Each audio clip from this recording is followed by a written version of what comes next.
तीर्थों की मर्यादा को पालन करते हुए अपनी साधना को उत्तर लेकर के जाएं, ताकि हमारे जीवन में क्योंकि सभी मनुष्य सुख की खोज। विरासत में मिली कारीगरी से सजे गहनों पर इस त्योहार तनिष्क लाया है गोल्ड ज्वेलरी की मेकिंग और डायमंड ज्वेलरी की वैल्यू पर 20% तक डिस्काउंट और पुराने सोने पर 100% exchange value. Tanishq, India motor circle, Ajmer. शर्तें लागू। पुष्कर आज की कार्तिक का पावन महीना आरंभ होने जा रहा है और तीर्थ गुरु पुष्कर में कार्तिक का विशेष महत्व है। इसी दृष्टिगत विश्वामित्र जन सेवा समिति के तत्वाधान में श्रीमद् भागवत कथा करते हुए आयोजन दादीची आश्रम में रखा जा रहा है।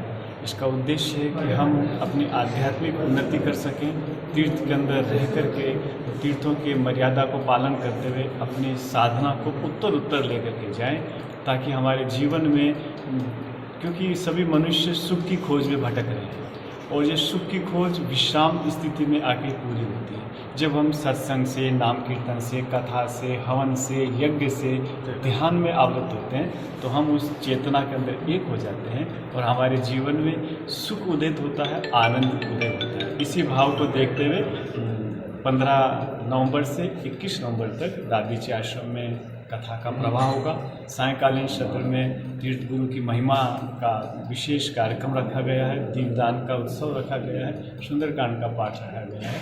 हम सभी धर्म अनुरागी बंधुओं से यही आग्रह करते हैं कि कार्तिक के पावन अवसर पे तीर्थ गुरु पुष्कर में प्रवास करके अपने दैहिक भौतिक तापों से निवृत्त होकर के भगवान की परम कथा का स्नान करें। दीपदान किस बरहा घाट पे दीपदान का आयोजन रखा गया है। 19 तारीख को, 20 तारीख को सुंदरकांड रखा गया है और 15 तारीख को दोपहर 11 बजे बरहा घाट से कलश यात्रा प्रारंभ होगी।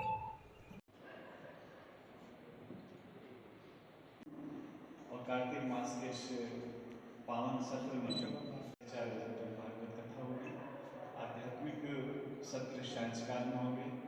19 तारीख को दीपदान होगा, 18 तारीख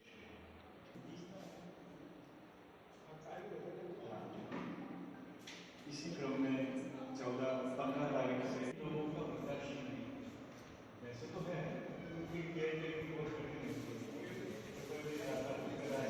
हुई कोशिश तो चल रही है।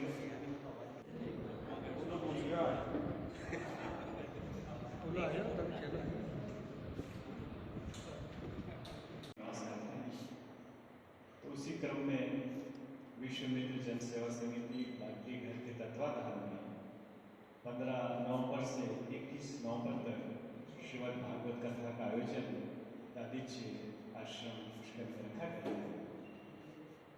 निरंतर चतुर्मास का विश्राम इस समय होता है और पूरी जो दैविक शक्तियाँ हैं वो सर्वत्र विचरण करती हैं। तो जितने भी तीर्थ स्थान हैं वहाँ पे दैविक ऊर्जा का प्रादुर्भाव होता है।